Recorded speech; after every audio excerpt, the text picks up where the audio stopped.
Carlos Castaneda. The Wheel of Time. The Shamans of Ancient Mexico, Their Thoughts About Life, Death and the Universe. The Wheel of Time. Introduction. This series of specially selected quotations was gathered from the first 8 books that I wrote about the world of the shamans of ancient Mexico. The quotations were taken directly from the explanations given to me as an anthropologist by my teacher and mentor Don Juan Matus, a Yaqui Indian shaman from Mexico. He belonged to a lineage of shamans that traced its origins all the way back to the shamans who lived in Mexico in ancient times. In the most effective manner he could afford, Don Juan Matus ushered me into his world, which was, naturally, the world of those shamans of antiquity. Don Juan was, therefore, in a key position.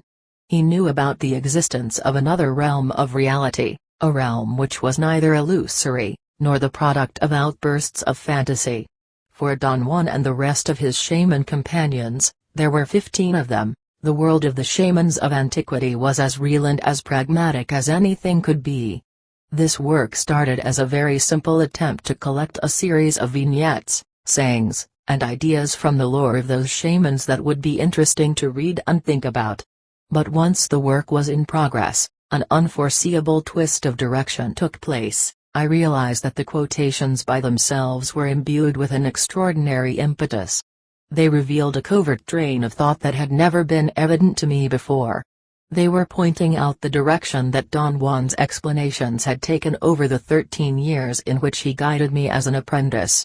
Better than any type of conceptualization, the quotations revealed an unsuspected and unwavering line of action that Don Juan had followed in order to promote and facilitate my entrance into his world. It became something beyond a speculation to me that if Don Juan had followed that line, this must have also been the way in which his own teacher had propelled him into the world of shamans. Don Juan Matus's line of action was his intentional attempt to pull me into what he said was another cognitive system. By cognitive system, he meant the standard definition of cognition, the processes responsible for the awareness of everyday life, processes which include memory, experience, perception, and the expert use of any given syntax. Don Juan's claim was that the shamans of ancient Mexico had indeed a different cognitive system than the average man's. Following all the logic and reasoning available to me as a student of the social sciences, I had to reject his statement. I pointed out to Don Juan time and time again that whatever he was claiming was preposterous. It was, to me, an intellectual aberration at best. It took 13 years of hard labor on his part and on mine to discombobulate my trust in the normal system of cognition that makes the world around us comprehensible to us. This maneuver pushed me into a very strange state, a state of quasi-distrust in the otherwise implicit acceptance of the cognitive processes of our daily world. After 13 years of heavy onslaughts, I realized, against my very will, that Don Juan Matus was indeed proceeding from another point of view. Therefore, the shamans of ancient Mexico must have had another system of cognition. To admit this burned my very being. I felt like a traitor. I felt as if I were voicing the most horrendous heresy. When he felt that he had overcome my worst resistance, Don Juan drove his point as far and as deep as he could into me, and I had to admit, without reservations, that in the world of shamans, shaman practitioners judge the world from points of view which were indescribable to our conceptualization devices. For instance, they perceived energy as it flowed freely in the universe, energy free from the bindings of socialization and syntax, pure vibratory energy. They called this act seeing. Don Juan's prime objective was to help me to perceive energy as it flows in the universe. In the world of shamans, to perceive energy in such a manner is the first mandatory step toward a more engulfing, freer view of a different cognitive system. In order to elicit a seeing response in me, Don Juan utilized other foreign units of cognition. One of the most important units, he called the recapitulation, which consisted of a systematic scrutiny of one's life, segment by segment, an examination made not in the light of criticism or finding flaw, but in the light of an effort to understand one's life, and to change its course.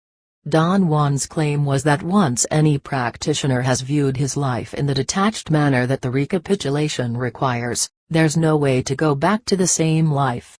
To see energy as it flows in the universe meant, to Don Juan, the capacity to see a human being as a luminous egg or luminous ball of energy, and to be able to distinguish, in that luminous ball of energy, certain features shared by men in common, such as a point of brilliance in the already brilliant luminous ball of energy. The claim of shamans was that it was on that point of brilliance, which those shamans called the assemblage point, that perception was assembled. They could extend this thought logically to mean that it was on that point of brilliance that our cognition of the world was manufactured. Odd as it may seem, Don Juan Matus was right, in the sense that this is exactly what happens. The perception of shamans, therefore, was subject to a different process than the perception of average men. Shamans claimed that perceiving energy directly led them to what they called energetic facts. By energetic fact, they meant the view obtained by seeing energy directly that led to conclusions that were final and irreducible. They couldn't be tampered with by speculation, or by trying to fit them into our standard system of interpretation. Don Juan said that for the shamans of his lineage, it was an energetic fact that the world around us is defined by the processes of cognition, and those processes are not unalterable, they are not givens. They are a matter of training, a matter of practicality and usage. This thought was extended further, to another energetic fact: the processes of standard cognition are the product of our upbringing, no more than that. Don Juan Matus knew, beyond the shadow of a doubt, that whatever he was telling me about the cognitive system of the shamans of ancient Mexico was a reality. Don Juan was, among other things, a nagual, which meant, for shaman practitioners, a natural leader, a person who was capable of viewing energetic facts without detriment to his well-being. He was, therefore, capacitated to lead his fellow men successfully into avenues of thought and perception impossible to describe. Considering all the facts that Don Juan had taught me about his cognitive world, I arrived at the conclusion, which was the conclusion that he himself shared, that the most important unit of such a world was the idea of intent. For the shamans of ancient Mexico, intent was a force they could visualize when they saw energy as it flows in the universe. They considered it an all-pervasive force that intervened in every aspect of time and space. It was the impetus behind everything, but what was of inconceivable value to those shamans was that intent, a pure abstraction, was intimately attached to man. Man could always manipulate it. The shamans of ancient Mexico realized that the only way to affect this force was through impeccable behavior. Only the most disciplined practitioner could attempt this feat. Another stupendous unit of that strange cognitive system was the shaman's understanding and usage of the concepts of time and space. For them, time and space were not the same phenomena that form part of our lives by virtue of being an integral part of our normal cognitive system. For the average man, the standard definition of time is a non-spatial continuum in which events occur in apparently irreversible succession from the past through the present to the future. And space is defined as the infinite extension of the three-dimensional field in which stars and galaxies exist, the universe. For the shamans of ancient Mexico, time was something like a thought thought by something unrealizable in its magnitude.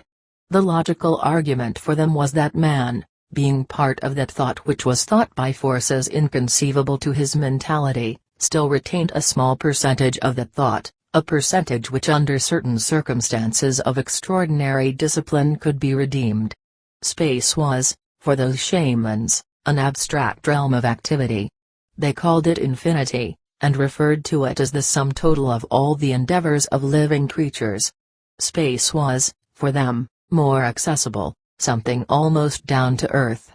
It was as if they had a bigger percentage in the abstract formulation of space. According to the versions given by Don Juan, the shamans of ancient Mexico never regarded time and space as obscure abstracts the way we do. For them, both time and space, although incomprehensible in their formulations, were an integral part of man. Those shamans had another cognitive unit called the wheel of time. The way they explained the Wheel of Time was to say that time was like a tunnel of infinite length and width, a tunnel with reflective furrows. Every furrow was infinite, and there were infinite numbers of them. Living creatures were compulsorily made, by the force of life, to gaze into one furrow. To gaze into one furrow alone meant to be trapped by it, to live that furrow. A warrior's final aim is to focus, through an act of profound discipline, his unwavering attention on the wheel of time in order to make it turn. Warriors who have succeeded in turning the wheel of time can gaze into any furrow and draw from it whatever they desire. To be free from the spellbinding force of gazing into only one of those furrows means that warriors can look in either direction, as time retreats or as it advances on them. Viewed in this manner, the Wheel of Time is an overpowering influence which reaches through the life of the warrior and beyond, as is the case with the quotations of this book. They seem to be strung together by a coil that has a life of its own. That coil, explained by the cognition of shamans, is the Wheel of Time. Under the impact of the Wheel of Time, the aim of this book became, then, something that had not been part of the original plan. The quotations became the ruling factor, by themselves and in themselves, and the drive imposed on me by them was one of staying as close as I possibly could to the spirit in which the quotations were given. They were given in the spirit of frugality and ultimate directness. Another thing that I tried unsuccessfully to do with the quotations was to organize them into a series of categories that would make reading them easier. However, the categorization of the quotations became untenable. There was no way of setting arbitrary categories of meaning that suited me personally to something so amorphous, so vast as a total cognitive world. The only thing that could be done was to follow the quotations, and let them create a sketch of the skeletal form of the thoughts and feelings that the shamans of ancient Mexico had about life, death, the universe, energy. They are reflections of how those shamans understood not only the universe, but the processes of living and coexisting in our world. And more important yet, they point out the possibility of handling two systems of cognition at once without any detriment to the self. Quotations from the teachings of Don Juan: power rests on the kind of knowledge that one holds. What is the sense of knowing things that are useless? They will not prepare us for our unavoidable encounter with the unknown. Nothing in this world is a gift. Whatever has to be learned must be learned the hard way. A man goes to knowledge as he goes to war, wide awake, with fear, with respect, and with absolute assurance.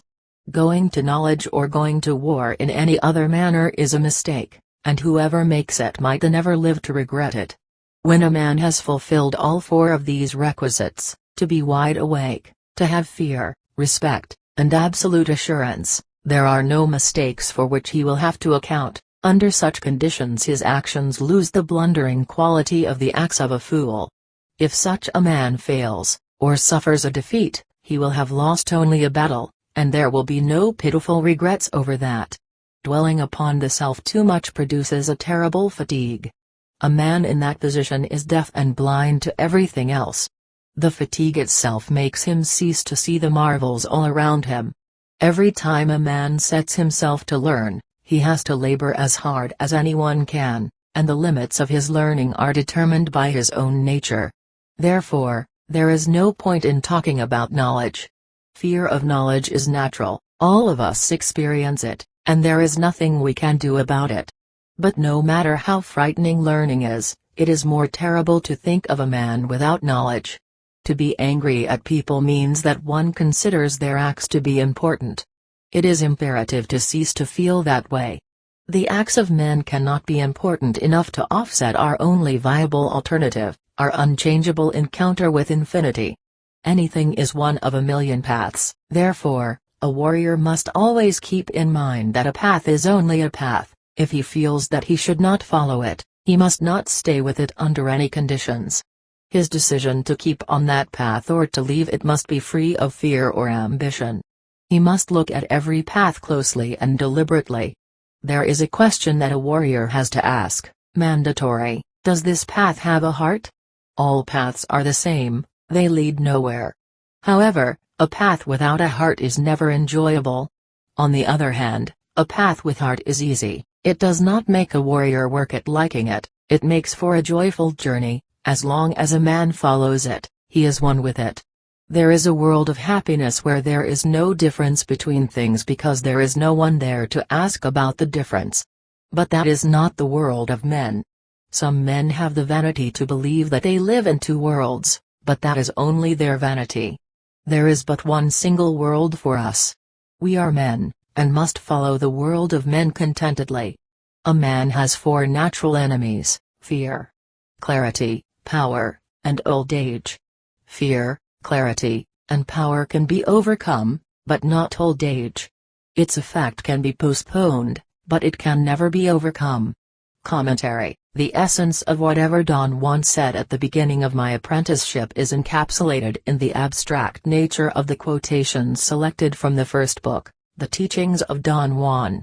At the time of the events described in that book, Don Juan spoke a great deal about allies, power plants, Mescalito, the little smoke, the wind, the spirits of rivers and mountains, the spirit of the chaparral, etc., etc. Later on, when I questioned him about his emphasis on those elements, and why he wasn't using them anymore, he admitted unabashedly that at the beginning of my apprenticeship, he had gone into all that pseudo-Indian shaman rigmarole for my benefit.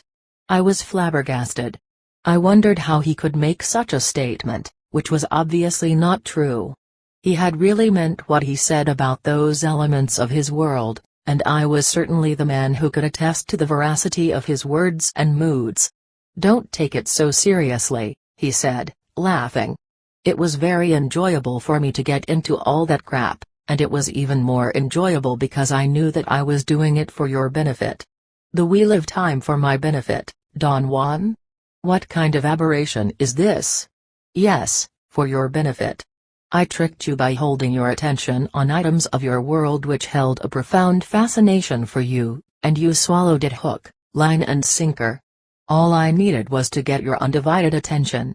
But how could I have done that when you had such an undisciplined spirit?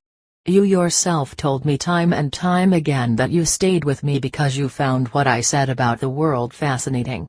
What you didn't know how to express was that the fascination that you felt was based on the fact that you vaguely recognized every element I was talking about. You thought that the vagueness was, of course, shamanism, and you went for it, meaning you stayed. Do you do this to everybody, Don Juan? Not to everybody, because not everybody comes to me, and above all, I'm not interested in everybody. I was and I am interested in you, you alone. My teacher, the Nagual Julian, tricked me in a similar way. He tricked me with my sensuality and greed. He promised to get me all the beautiful women who surrounded him, and he promised to cover me with gold. He promised me a fortune, and I fell for it. All the shamans of my lineage had been tricked that way, since time immemorial. The shamans of my lineage are not teachers or gurus. They don't give a fig about teaching their knowledge. They want heirs to their knowledge, not people vaguely interested in their knowledge for intellectual reasons.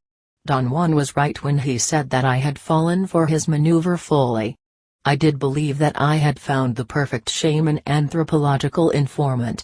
This was the time when, under Don Juan's auspices, and due to his influence, I wrote diaries and collected old maps that showed the locations of the Indian towns throughout the centuries, beginning with the chronicles of the Jesuits in the late 1700s. I recorded all those locations and I identified the most subtle changes, and began to ponder and wonder why the towns were shifted to other locales, and why they were arranged in slightly different patterns every time they were relocated. Pseudo-speculations about reason, and reasonable doubts overwhelmed me. I collected thousands of sheets of abbreviated notes and possibilities, drawn from books and chronicles. I was a perfect student of anthropology. Don Juan spurred my fancy in every way he possibly could. "There are no volunteers on the warrior's path," Don Juan said to me under the guise of an explanation. "A man has to be forced into the warrior's path against his will. What do I do, Don Juan, with the thousands of notes that you tricked me into collecting?" I asked him at the time. His answer was a direct shock to me. "Write a book about them," he said. "I am sure that if you begin to write it, you'll never make use of those notes, anyway. They are useless, but who am I to tell you that? Find out for yourself. But don't endeavor to write a book as a writer. Endeavor to do it as a warrior, as a shaman warrior." "What do you mean by that, Don Juan?" "I don't know. Find it out for yourself." He was absolutely right. I never used those notes. Instead, I found myself writing unwittingly about the inconceivable possibilities of the existence of another system of cognition. Quotations from a separate reality. A warrior knows that he is only a man. His only regret is that his life is so short that he can't grab on to all the things that he would like to. But for him, this is not an issue, it's only a pity. Feeling important makes one heavy, clumsy and vain. To be a warrior, one needs to be light and fluid.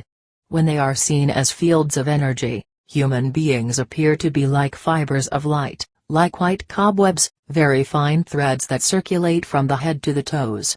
Thus to the eye of a seer, a man looks like an egg of circulating fibers. And his arms and legs are like luminous bristles, bursting out in all directions. The seer sees that every man is in touch with everything else, not through his hands, but through a bunch of long fibers that shoot out in all directions from the center of his abdomen. Those fibers join a man to his surroundings, they keep his balance, they give him stability. When a warrior learns to see, he sees that a man is a luminous egg, whether he's a beggar or a king, and that there's no way to change anything, or rather, what could be changed in that luminous egg? What? A warrior never worries about his fear. Instead, he thinks about the wonders of seeing the flow of energy. The rest is frills, unimportant frills. Only a crackpot would undertake the task of becoming a man of knowledge of his own accord. A sober-headed man has to be tricked into doing it. There are scores of people who would gladly undertake the task, but those don't count. They are usually cracked. They are like gourds that look fine from the outside, and yet they would leak the minute you put pressure on them, the minute you filled them with water.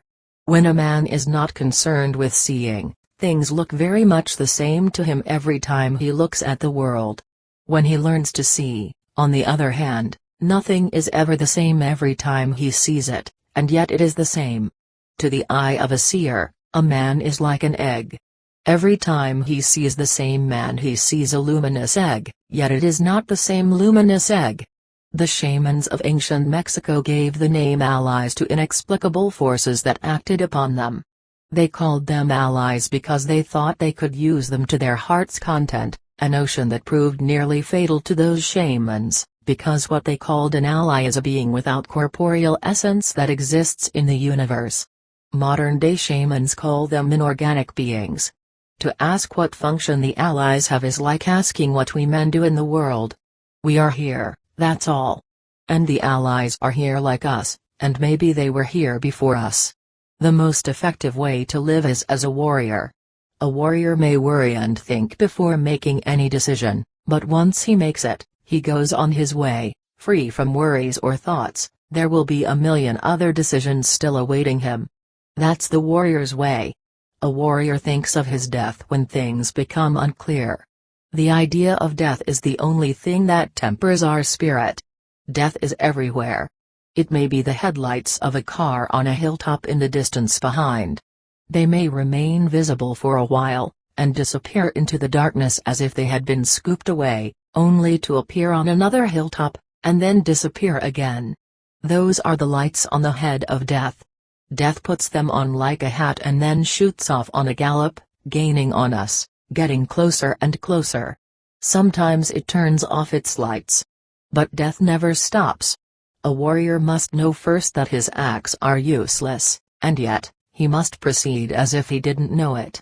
That's a shaman's controlled folly. The eyes of man can perform two functions. One is seeing energy at large as it flows in the universe, and the other is looking at things in this world. Neither of these functions is better than the other, however, to train the eyes only to look is a shameful and unnecessary loss. A warrior lives by acting, not by thinking about acting. nor by thinking about what he will think when he has finished acting. A warrior chooses a path with heart, any path with heart, and follows it, and then he rejoices and laughs. He knows because he sees that his life will be over altogether too soon. He sees that nothing is more important than anything else. A warrior has no honor, no dignity, no family, no name, no country, he has only life to be lived, and under these circumstances, his only tie to his fellow men is his controlled folly. Nothing being more important than anything else, a warrior chooses any act, and acts it out as if it mattered to him. His controlled folly makes him say that what he does matters and makes him act as if it did, and yet he knows that it doesn't, so when he fulfills his acts, he retreats in peace, and whether his acts were good or bad, or worked or didn't, is in no way part of his concern.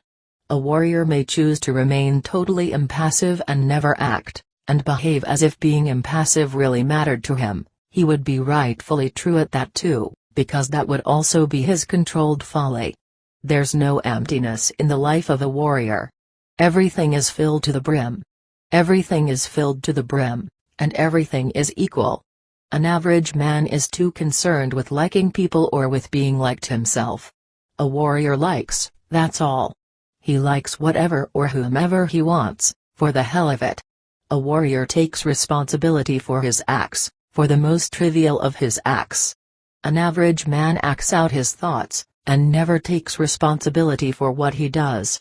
The average man is either victorious or defeated and, depending on that, he becomes a persecutor or a victim. These two conditions are prevalent as long as one does not see. Seeing dispels the illusion of victory, or defeat, or suffering. A warrior knows that he is waiting and what he is waiting for, and while he waits he wants nothing, and thus whatever little thing he gets is more than he can take. If he needs to eat he finds a way, because he is not hungry. If something hurts his body he finds a way to stop it, because he is not in pain. To be hungry or to be in pain means that the man is not a warrior, and the forces of his hunger and pain will destroy him. Denying oneself is an indulgence. The indulgence of denying is by far the worst. It forces us to believe that we are doing great things, when in effect we are only fixed within ourselves. Intent is not a thought, or an object, or a wish. Intent is what can make a man succeed when his thoughts tell him that he is defeated. It operates in spite of the warrior's indulgence. Intent is what makes him invulnerable. Intent is what sends a shaman through a wall, through space, to infinity. When a man embarks on the warrior's path he becomes aware, in a gradual manner, that ordinary life has been left forever behind. The means of the ordinary world are no longer a buffer for him, and he must adopt a new way of life if he is going to survive. Every bit of knowledge that becomes power has death as its central force. Death lends the ultimate touch, and whatever is touched by death indeed becomes power. Only the idea of death makes a warrior sufficiently detached so that he is capable of abandoning himself to anything. He knows his death is stalking him and won't give him time to cling to anything, so he tries, without craving, all of everything. We are men and our lot is to learn and to be hurled into inconceivable new worlds. A warrior who sees energy knows that there is no end to the new worlds for our vision. Death is at whirl. Death is a shiny cloud over the horizon. Death is me talking to you. Death is you and your writing pad. Death is nothing. Nothing. It is here, yet it isn't here at all. The spirit of a warrior is not geared to indulging and complaining, nor is it geared to winning or losing. The spirit of a warrior is geared only to struggle, and every struggle is a warrior's last battle on earth. Thus the outcome matters very little to him. In his last battle on earth a warrior lets his spirit flow free and clear. And as he wages his battle, knowing that his intent is impeccable, a warrior laughs and laughs. We talk to ourselves incessantly about our world. In fact, we maintain our world with our internal talk. And whenever we finish talking to ourselves about ourselves and our world, the world is always as it should be. We renew it, we rekindle it with life, we uphold it with our internal talk. Not only that, But we also choose our paths as we talk to ourselves. Thus we repeat the same choices over and over until the day we die, because we keep on repeating the same internal talk over and over until the day we die. A warrior is aware of this and strives to stop his internal talk. The world is all that is encased here: life, death, people, and everything else that surrounds us. The world is incomprehensible. We won't ever understand it, we won't ever unravel its secrets. Thus we must treat the world as it is, a sheer mystery. The things that people do cannot under any conditions be more important than the world. And thus a warrior treats the world as an endless mystery and what people do as an endless folly. Commentary in the quotations drawn from A Separate Reality, the mood that the shamans of ancient Mexico affixed to all their intentional endeavors begins to show with remarkable clarity. Don Juan himself pointed out to me in talking about those old shamans that the aspect of their world which was of supreme interest to modern practitioners was the razor-sharp awareness that those shamans had developed about the universal force they called intent. They explained that the link each of those men had with such a force was so neat and clean that they could affect things to their heart's content. Don Juan said that the intent of those shamans, developed to such a keen intensity, was the only aid modern practitioners had. He put it in more mundane terms, and said that modern-day practitioners, if they were honest with themselves, would pay whatever price to live under the umbrella of such an intent. Don Juan asserted that anyone who showed even the slightest interest in the world of the shamans of antiquity was immediately drawn into the circle of their razor-sharp intent. Their intent was, for Don Juan, something incommensurable that none of us could successfully fight away. Besides, he reasoned, there was no necessity to fight away such an intent because it was the only thing that counted. It was the essence of the world of those shamans, the world which modern-day practitioners coveted more than anything imaginable.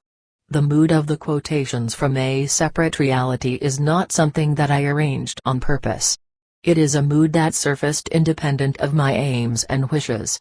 I could even say that it was contrary to what I had in mind. It was the mysterious coil of the wheel of time hidden in the text of the book that had suddenly been activated, and it snapped into a state of tension, a tension that dictated the direction of my endeavors.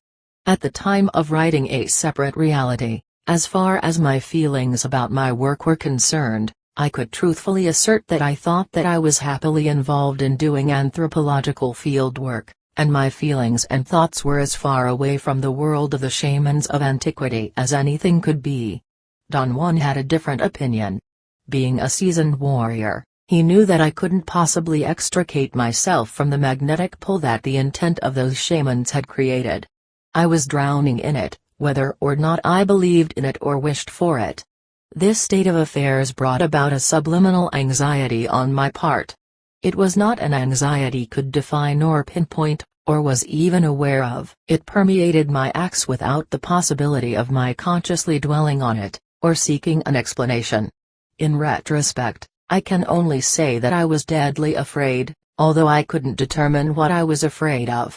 I tried many times to analyze this sensation of fear, but I would immediately get fatigued, bored. I would instantaneously find my inquiry groundless, superfluous, and I would end up abandoning it. I asked Don Juan about my state of being. I wanted his advice, his input. "You are just afraid," he said. "That's all there is to it. Don't look for mysterious reasons for your fear. The mysterious reason is right here in front of you, within your reach. It is the intent of the shamans of ancient Mexico. You are dealing with their world, and that world shows its face to you from time to time. Of course, you can't take that sight. Neither could I, in my time. Neither could any one of us. You're talking in riddles, Don Juan." "Yes, I am, for the moment. It will be clear to you someday. At the present, it's idiotic to try to talk about it, or explain anything. Nothing of what I'm trying to show you would make sense. Some inconceivable banality would make infinitely more sense to you at this moment." He was absolutely right. All my fears were triggered by some banality, of which I was ashamed at the time, and am ashamed of now. I was afraid of demoniacal possession. Such a fear had been encrusted in me very early in life. Anything that was inexplicable was naturally something evil, something malignant that aimed at destroying me. The more poignant Don Juan's explanations of the world of the ancient shamans became, the greater my sensation of needing to protect myself. This sensation was not something that could be verbalized. It was, rather than the need to protect the self, the need to protect the veracity and the undeniable value of the world in which we human beings live. To me, my world was the only recognizable world. If it was threatened, there was an immediate reaction on my part, a reaction that manifested itself in some quality of fear that I will be forever at a loss to explain. This fear was something one must feel in order to grasp its immensity. It was not the fear of dying or of being hurt. It was, rather, something immeasurably deeper than that. It was so deep that any shaman practitioner would be at a loss trying even to conceptualize it. You have come, in a roundabout way, to stand directly in front of the warrior, Don Juan said. At that time, he emphasized to no end the concept of the warrior. He said that the warrior was of course, much more than a mere concept. It was a way of life, and that way of life was the only deterrent to fear, and the only channel which a practitioner could use to let the flow of his activity move on freely. Without the concept of the warrior, the stumbling blocks on the path of knowledge were impossible to overcome. Don Juan defined the warrior as the fighter par excellence. It was a mood facilitated by the intent of the shamans of antiquity, a mood into which any man could enter. The intent of those shamans, Don Juan said, was so keen, so powerful, that it would solidify the structure of the warrior in anyone who tapped it, even though they might not be aware of it. In short, the warrior was, for the shamans of ancient Mexico, a unit of combat so tuned to the fight around him, so extraordinarily alert that in his purest form, he needed nothing superfluous to survive. There was no necessity to make gifts to a warrior, or to prop him up with talk or actions, or to try to give him solace and incentive. All of those things were included in the structure of the warrior itself. Since that structure was determined by the intent of the shamans of ancient Mexico, they made sure that anything foreseeable would be included. The end result was a fighter who fought alone and drew from his own silent convictions all the impulse he needed to forge ahead, without complaints, without the necessity to be praised. Personally, I found the concept of the warrior fascinating, and at the same time, one of the most frightening things I had ever encountered. I thought it was a concept that, if I adopted it, would bind me into servitude, and wouldn't give me the time or the disposition to protest or examine or complain. Complaining had been my lifelong habit, and truthfully, I would have fought tooth and nail not to give it up. I thought that complaining was the sign of a sensitive, courageous, forthright man who has no qualms in stating his facts, his likes and dislikes. If all of that was going to turn into a fighting organism, I stood to lose more than I could afford. These were my inner thoughts. And yet, I coveted the direction, the peace, the efficiency of the warrior. One of the great aids that the shamans of ancient Mexico employed in establishing the concept of the warrior was the idea of taking our death as a companion, a witness to our acts. Don Juan said that once that premise is accepted, in whatever mild form, a bridge is formed which extends across the gap between our world of daily affairs, and something that is in front of us, but has no name, something that is lost in a fog, and doesn't seem to exist, something so terribly unclear that it cannot be used as a point of reference, and yet, it is there, undeniably present. Don Juan claimed that the only being on earth capable of crossing over that bridge was the warrior, silent in his struggle, untameable because he has nothing to lose, functional and efficacious because he has everything to gain. Quotations from Journey to Ixtlan. We hardly ever realize that we can cut anything out of our lives, anytime, in the blink of an eye. One shouldn't worry about taking pictures or making tape recordings. Those are superfluities of sedate lives. One should worry about the spirit, which is always receding. Personal history must be constantly renewed by telling parents, relatives, and friends everything one does. On the other hand, for the warrior who has no personal history, no explanations are needed, nobody is angry or disillusioned with his acts. And above all, no one pins him down with their thoughts and their expectations. When nothing is for sure, we remain alert, perennially on our toes. It is more exciting not to know which bush the rabbit is hiding behind than to behave as though we knew everything. As long as a man feels that he is the most important thing in the world, he cannot really appreciate the world around him. He is like a horse with blinders, all he sees is himself, apart from everything else. Death is our eternal companion. It is always to our left, an arm's length behind us. Death is the only wise advisor that a warrior has. Whenever he feels that everything is going wrong and he's about to be annihilated, he can turn to his death and ask if that is so. His death will tell him that he is wrong, that nothing really matters outside its touch. His death will tell him, I haven't touched you yet. Whenever a warrior decides to do something, he must go all the way, but he must take responsibility for what he does. No matter what he does, he must know first why he is doing it, and then he must proceed with his actions without having doubts or remorse about them. In a world where death is the hunter, there is no time for regrets or doubts. There is only time for decisions. It doesn't matter what the decisions are. Nothing could be more or less serious than anything else. In a world where death is the hunter, there are no small or big decisions. There are only decisions that a warrior makes in the face of his inevitable death. A warrior must learn to be available and unavailable at the precise turn of the road. It is useless for a warrior to be unwittingly available at all times, as it is useless for him to hide when everybody knows that he is hiding. For a warrior, to be inaccessible means that he touches the world around him sparingly. And above all, he deliberately avoids exhausting himself and others. He doesn't use and squeeze people until they have shriveled to nothing, especially the people he loves. Once a man worries, he clings to anything out of desperation, and once he clings he is bound to get exhausted or to exhaust whomever or whatever he is clinging to. A warrior hunter, on the other hand, knows he will lure game into his traps over and over again, so he doesn't worry. To worry is to become accessible, unwittingly accessible. A warrior hunter deals intimately with his world, and yet he is inaccessible to that same world. He taps it lightly, stays for as long as he needs to, and then swiftly moves away, leaving hardly a mark. To be a warrior hunter is not just to trap game. A warrior hunter does not catch game because he sets his traps, or because he knows the routines of his prey, but because he himself has no routines. This is his advantage.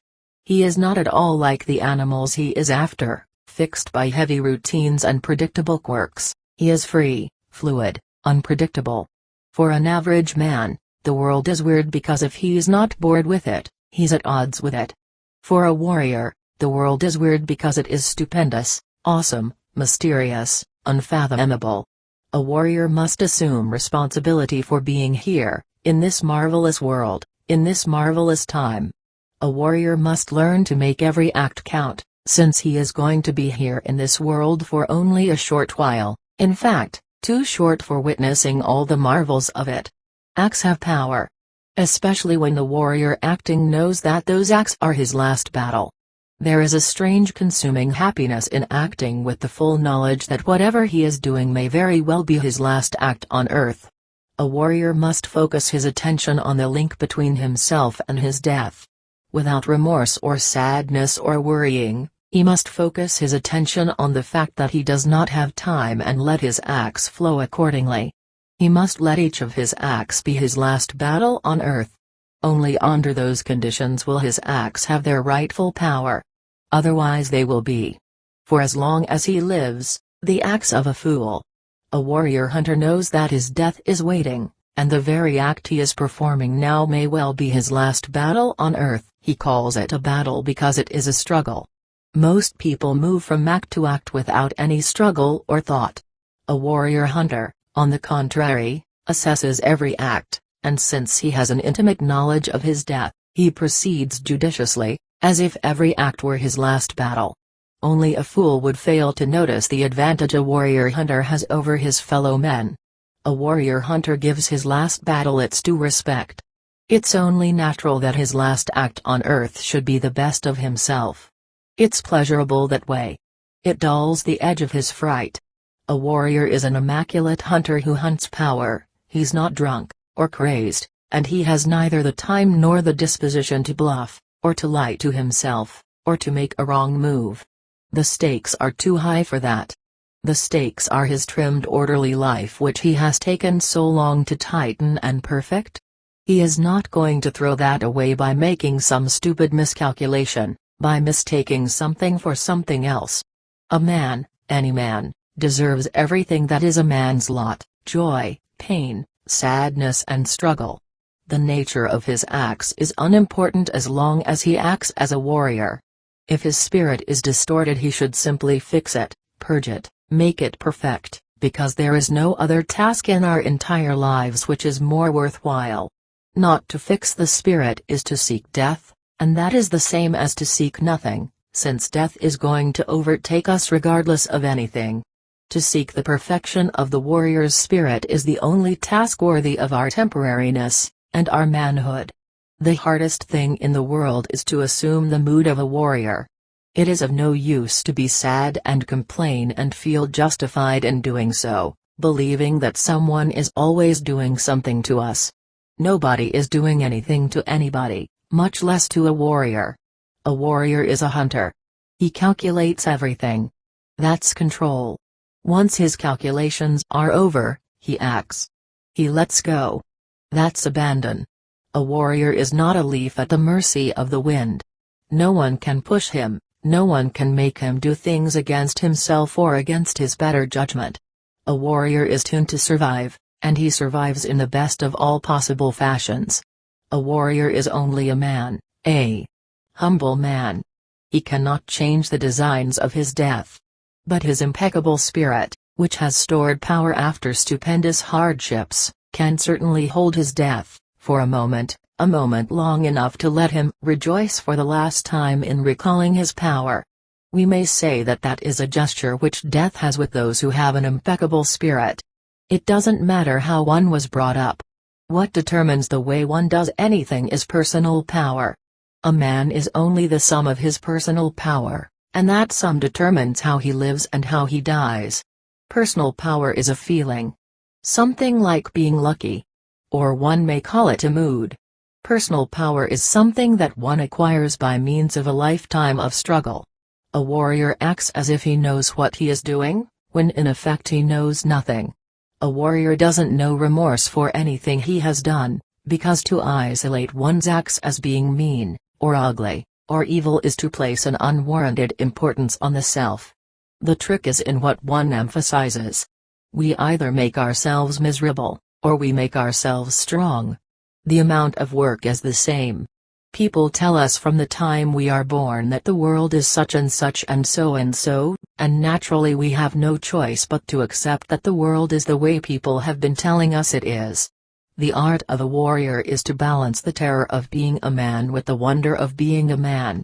Commentary. By the time I was writing Journey to Ixtlan, a most mysterious mood was prevalent all around me. Don Juan Matus was applying some extremely pragmatic measures to my daily conduct. He had outlined some steps of action that he wanted me to follow rigorously. He had given me 3 tasks which had only the vaguest references to my world of everyday life, or to any other world.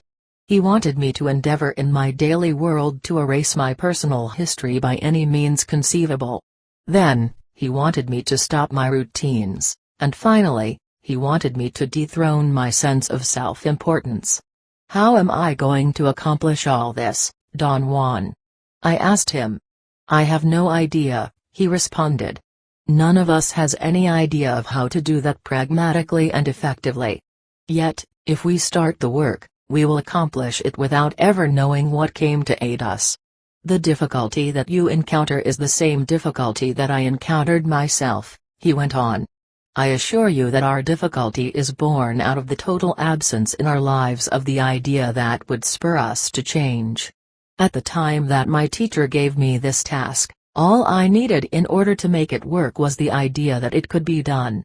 Once I had the idea, I accomplished it, without knowing how. I recommend that you do the same.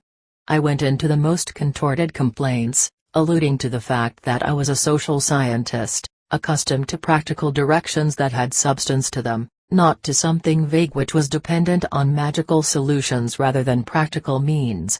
Say whatever you want, Don Juan responded, laughing. Once you're through complaining, forget about your qualms and do what I have asked you to do. Don Juan was right. All that I needed, or rather, all that a mysterious part of me which was not overt needed, was the idea. The me that I had known through all my life needed infinitely more than the idea. It needed coaching, spurring, direction. I became so intrigued by my success that the tasks of erasing my routines, losing my self-importance and dropping my personal history became a sheer delight. You are smack in front of the warrior's way, Don Juan said by way of explanation for my mysterious success. Slowly and methodically, he had guided my awareness to focus more and more intensely on an abstract elaboration of the concept of the warrior that he called the warrior's way, the warrior's path. He explained that the warrior's way was a structure of ideas established by the shamans of ancient Mexico.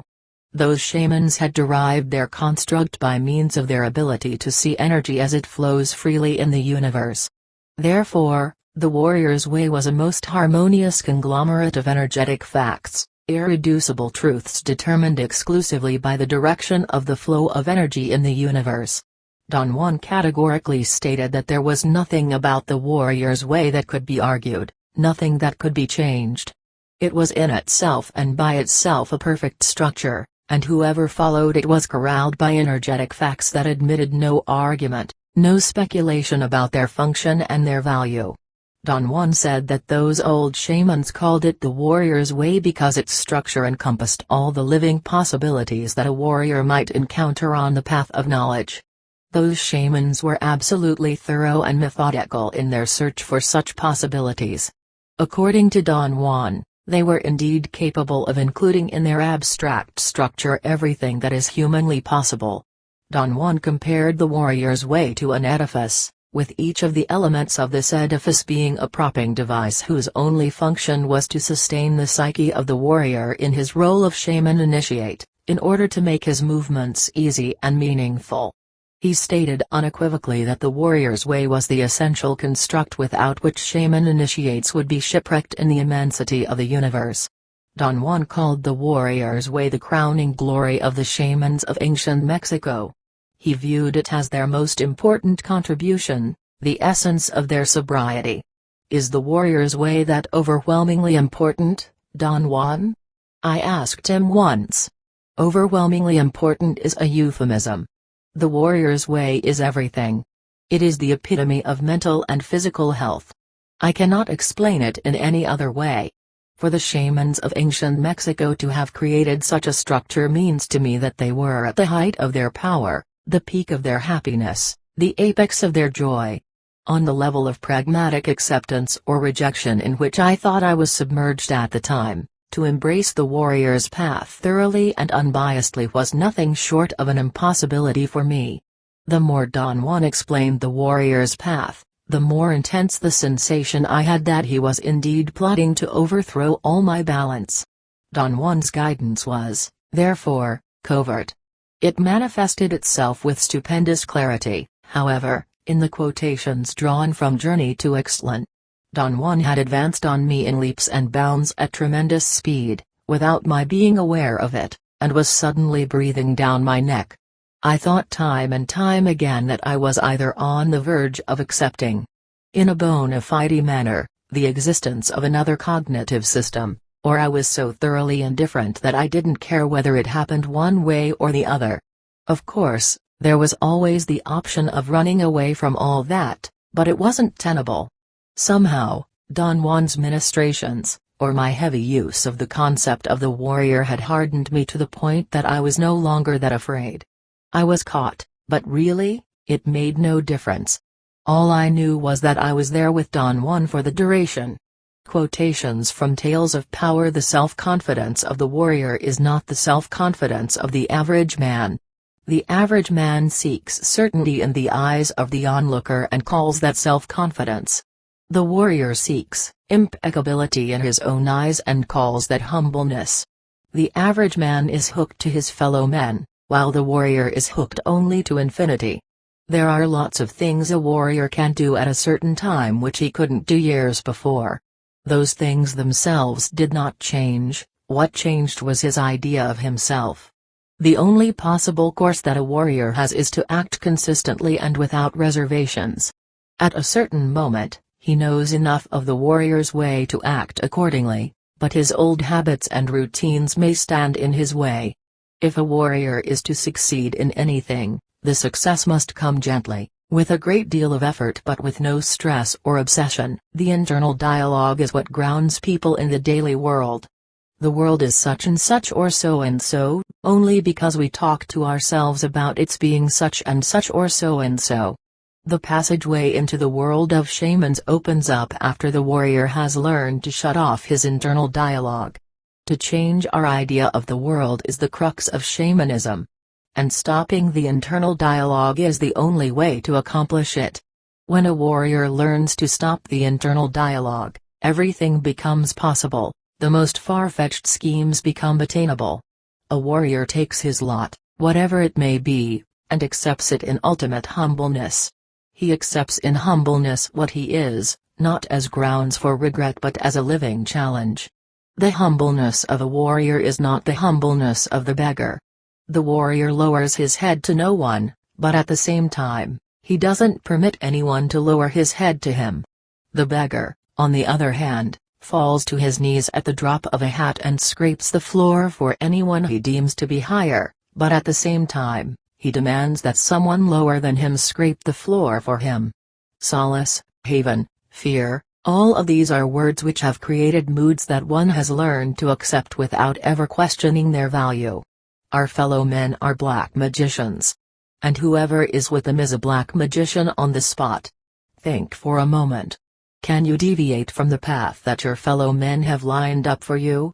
And if you remain with them, your thoughts and your actions are fixed forever in their terms. That is slavery. The warrior, on the other hand, is free from all that. Freedom is expensive, but the price is not impossible to pay. So, fear your captors, your masters.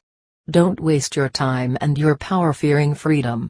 The flaw with words is that they always make us feel enlightened, but when we turn around to face the world they always fail us and we end up facing the world as we always have, without enlightenment.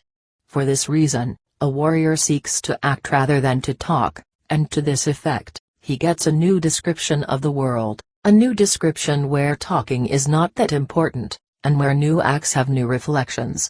A warrior considers himself already dead, so there is nothing for him to lose.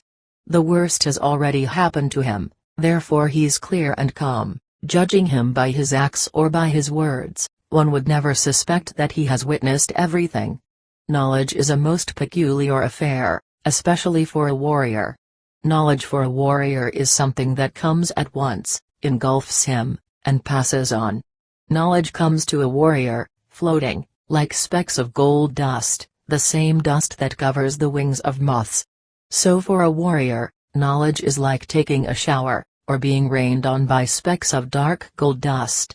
Whenever the internal dialogue stops, the world collapses, and extraordinary facets of ourselves surface, as though they had been kept heavily guarded by our words. The world is unfathomable. And so are we, and so is every being that exists in this world. Warriors do not win victories by beating their heads against walls, but by overtaking the walls. Warriors jump over walls, they don't demolish them. A warrior must cultivate the feeling that he has everything needed for the extravagant journey that is his life. What counts for a warrior is being alive. Life in itself is sufficient, self-explanatory and complete. Therefore, one may say without being presumptuous that the experience of experiences is being alive. An average man thinks that indulging in doubts and tribulations is the sign of sensitivity, spirituality. The truth of the matter is that the average man is the farthest thing imaginable from being sensitive. His puny reason deliberately makes itself into a monster or a saint, but it is truthfully too little for such a big monster or saint mold. To be a warrior is not a simple matter of wishing to be one. It is rather an endless struggle that will go on to the very last moment of our lives. Nobody is born a warrior, in exactly the same way that nobody is born an average man. We make ourselves into one or the other. A warrior dies the hard way. His death must struggle to take him. A warrior does not give himself to death so easily. Human beings are not objects, they have no solidity. They are round, luminous beings, they are boundless. The world of objects and solidity is only a description that was created to help them, to make their passage on earth convenient. Their reason makes them forget that the description is only a description, and before they realize it, human beings have entrapped the totality of themselves in a vicious circle from which they rarely emerge in their lifetimes. Human beings are perceivers, but the world that they perceive is an illusion created by the description that was told to them from the moment they were born. So in essence, the world that their reason wants to sustain is the world created by a description and its dogmatic and inviolable rules, which their reason learns to accept and defend. The concealed advantage of luminous beings is that they have something which is never used: intent. The maneuver of shamans is the same as the maneuver of the average man. Both have a description of the world. The average man upholds it with his reason, the shaman upholds it with his intent. Both descriptions have their rules, but the advantage of the shaman is that intent is more engulfing than reason. Only as a warrior can one withstand the path of knowledge. A warrior cannot complain or regret anything. His life is an endless challenge, and challenges cannot possibly be good or bad. Challenges are simply challenges. The basic difference between an ordinary man and a warrior is that a warrior takes everything as a challenge, while an ordinary man takes everything as a blessing or as a curse. The trump card of the warrior is that he believes without believing. But obviously a warrior can't just say he believes and let it go at that. That would be too easy.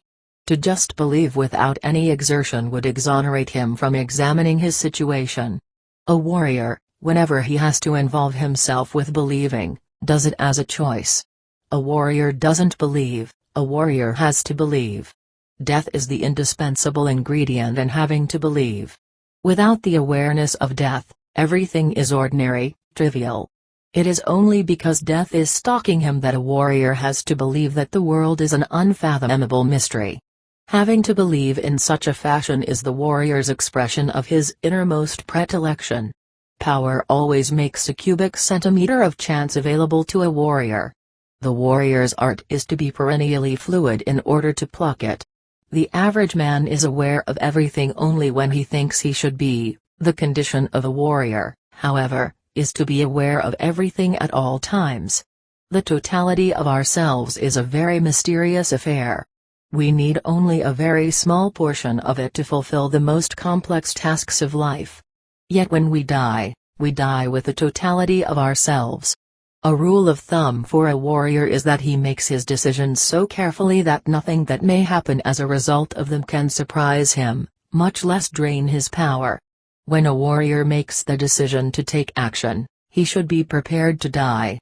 If he is prepared to die, there shouldn't be any pitfalls, any unwelcome surprises, any unnecessary acts. Everything should gently fall into place because he is expecting nothing. A warrior, as a teacher, must first of all teach about the possibility of acting without believing, without expecting rewards, acting just for the hell of it. His success as a teacher depends on how well and how harmoniously he guides his wards in this specific respect. In order to help his ward to erase personal history, the warrior as a teacher teaches 3 techniques: losing self-importance, assuming responsibility for one's acts, and using death as an advisor. Without the beneficial effect of these 3 techniques, erasing personal history would involve being shifty, evasive and unnecessarily dubious about oneself and one's actions. There is no way to get rid of self-pity for good. It has a definite place and character in our lives, a definite facade which is recognizable. Thus, every time the occasion arises, the facade of self-pity becomes active. It has a history. But if one changes the facade, one shifts its place of prominence. One changes facades by shifting the component elements of the facade itself. Self-pity is useful to the user because he feels important and deserving of better conditions, better treatment, or because he is unwilling to assume responsibility for the acts that brought him to the state that elicited self-pity. Changing the facade of self-pity means only that one has assigned a secondary place to a formerly important element. Self-pity is still a prominent feature, but it has now taken a position in the background, in the same fashion that the idea of one's impending death, the idea of a warrior's humbleness, or the idea of responsibility for one's acts were all in the background at one time for a warrior, without ever being used until the moment he became a warrior. A warrior acknowledges his pain but he doesn't indulge in it.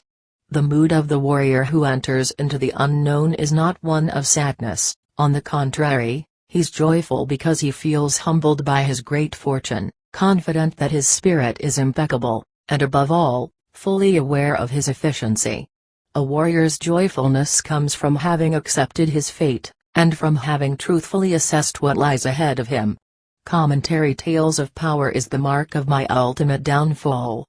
At the time that the events narrated in that book took place, I suffered a profound emotional upheaval, a warrior's breakdown. Don Juan Matus left this world, and left his 4 apprentices in it. Each of those apprentices was approached personally by Don Juan, and assigned a specific task. I considered the task given to me to be a placebo that had no significance whatsoever in comparison to the loss. Not to see Don Juan anymore could not be soothed by pseudo-tasks. My first plea with Don Juan was, naturally, to tell him that I wanted to go with him. "You are not ready, yet," he said. "Let's be realistic." "But I could make myself ready in the blink of an eye," I assured him. "I don't doubt that. You'll be ready, but not for me. I demand perfect efficiency. I demand an impeccable intent, an impeccable discipline. You don't have that yet. You will, you're coming to it, but you're not there yet. You have the power to take me, Don Juan. Raw and imperfect? I suppose I do, but I won't, because it would be a shameful waste for you. You stand to lose everything, take my word. Don't insist. Insisting is not in the realm of warriors." That statement was sufficient to stop me. Internally, however, I yearned to go with him, to venture beyond the boundaries of everything that I knew as normal and real. When the moment came in which Don Juan actually left the world, he turned into some colored, vaporous luminosity. He was pure energy, flowing freely in the universe. My sensation of loss was so immense at that moment that I wanted to die. I disregarded everything Don Juan had said, and without any hesitation, I proceeded to throw myself off a precipice. I reasoned that if I did that, in death, Don Juan would have been obliged to take me with him, and save whatever bit of awareness was left in me. But for reasons that are inexplicable, whether I view it from the premises of my normal cognition, or from the cognition of the shaman's world, I didn't die. I was left alone in the world of everyday life, while my 3 cohorts to myself, something which made my loneliness more poignant than ever. I saw myself as an agent provocateur, a spy of sorts, that Don Juan had left behind for some obscure reasons. The quotations drawn from the corpus of Tales of Power show the unknown quality of the world. Not the world of shamans, but the world of everyday life, which, according to Don Juan, is as mysterious and rich as anything can be. All we need to pluck the wonders of this world of everyday life is enough detachment. But more than detachment, we need enough affection and abandon. A warrior must love this world, Don Juan had warned me, in order for this world that seems so commonplace to open up and show its wonders. We were, at the time that he voiced this statement, in the desert of Sonora. "It is a sublime feeling," he said, "to be in this marvelous desert, to see those ragged peaks of pseudo-mountains that were really made by the flow of lava of long-gone volcanoes. It is a glorious feeling to find that some of those nuggets of obsidian were created at such high temperatures that they still retain the mark of their origin. They have power galore. To wander aimlessly in those ragged peaks and actually find a piece of quartz that picks up radio waves is extraordinary. The only drawback to this marvelous picture is that to enter into the marvels of this world, or into the marvels of another world, a man needs to be a warrior, calm, collected, indifferent, seasoned by the onslaughts of the unknown. You are not seasoned that way yet. Therefore, it is your duty to seek that fulfillment before you could talk about venturing into the infinite. I have spent 35 years of my life seeking the maturity of a warrior. I have gone to places that defy description, seeking that sensation of being seasoned by the onslaughts of the unknown. I went unobtrusively, unannounced, and I came back in the same fashion. The works of warriors are silent and solitary, and when warriors go, or come back, they do it so inconspicuously that nobody is the wiser. To seek a warrior's maturity in any other fashion would be ostentatious, and therefore, inadmissible. The quotations from Tales of Power were the most poignant reminder to me that the intent of the shamans who lived in Mexico in ancient times was still impeccably at work. The wheel of time was moving inexorably around me, forcing me to look into grooves which one cannot talk about and still remain coherent. Suffice it to say, Don Juan said to me once, that the immensity of this world, be it the shaman's world or the average man's, is so conspicuous that only an aberration could keep us from noticing it. Trying to explain to aberrant beings what it is like to be lost in the grooves of the wheel of time is the most absurd thing that a warrior can undertake. Therefore, he makes sure that his journeys are only the property of his condition of being a warrior. Quotations from the second ring of power: when one has nothing to lose, one becomes courageous. We are timid only when there is something we can still cling to. A warrior could not possibly leave anything to chance. He actually affects the outcome of events by the force of his awareness and his unbending intent.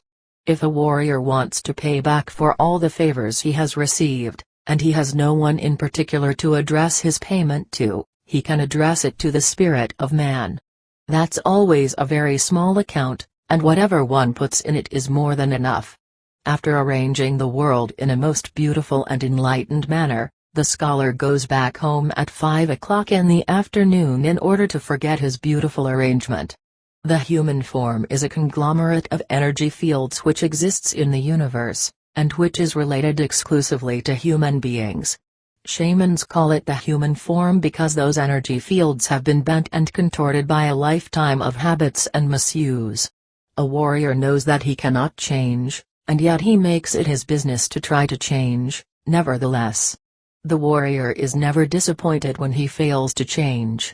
That's the only advantage a warrior has over the average man. Warriors must be impeccable in their effort to change, in order to scare the human form and shake it away. After years of impeccability, a moment will come when the human form cannot stand it any longer and leaves. That is to say, a moment will come when the energy fields contorted by a lifetime of habit are straightened out. A warrior gets deeply affected, and can even die as a result of this straightening out of energy fields, but an impeccable warrior always survives. The only freedom warriors have is to behave impeccably. Not only is impeccability freedom, it is the only way to straighten out the human form. Any habit needs all its parts in order to function. If some parts are missing, the habit is disassembled. The fight is right here on this earth. We are human creatures. Who knows what's waiting for us, or what kind of power we may have? The world of people goes up and down, and people go up and down with their world. Warriors have no business following the ups and downs of their fellow men. The core of our being is the act of perceiving, and the magic of our being is the act of awareness. Perception and awareness are a single, functional, inextricable unit. We choose only once. We choose either to be warriors or to be ordinary men. A second choice does not exist. Not on this earth. The warrior's way offers a man a new life, and that life has to be completely new. He can't bring to that new life his ugly old ways. Warriors always take a first event of any series as the blueprint or the map of what is going to develop for them subsequently. Human beings love to be told what to do, but they love even more to fight and not do what they are told, and thus they get entangled in hating the one who told them in the first place. Everybody has enough personal power for something. The trick for the warrior is to pull his personal power away from his weaknesses to his warrior's purpose. Everyone can see, and yet we choose not to remember what we see. Commentary: years went by before I wrote the second Ring of Power. Don Juan was long gone, and the quotations from that book are memories of what he had said, memories triggered by a new situation, a new development. Another player had appeared in my life. It was Don Juan's cohort, Florinda Mattis. All of Don Juan's apprentices understood that when Don Juan left, Florinda was left behind to somehow round up the last part of our training. Not until you are capable of taking orders from a woman without detriment to your being will you be complete, Don Juan had said. But that woman cannot be any woman. It must be somebody special, somebody who has power, and a quality of ruthlessness that will not allow you to be the man in charge that you fancy yourself to be. Of course, I laughed off his statements. I thought he was definitely joking. The truth of the matter was that he wasn't joking at all. One day, Florinda Grau and Tasha Baylor returned, and we went to Mexico. We went to a department store in the city of Guadalajara, and there, we found Florinda Mattis, the most gorgeous woman I had ever seen, extremely tall, 5 feet 11, lean, angular, with a beautiful face, old, and yet very young. "Ah! There you are!" she exclaimed, when she saw us. The Three Musketeers. The Pep Boys Eenie, Meenie and Mo. "I've been looking for you all over." And without any more to say, she took over. Florinda Grau, of course, was delighted beyond measure. Tasha Baylor was extremely reserved, as usual, and I was mortified, almost furious. I knew that the arrangement was not going to work. I was ready to clash with this woman the first time she opened her daring mouth and came up with shit like Eenie, Meenie and Mo, the Pep Boys.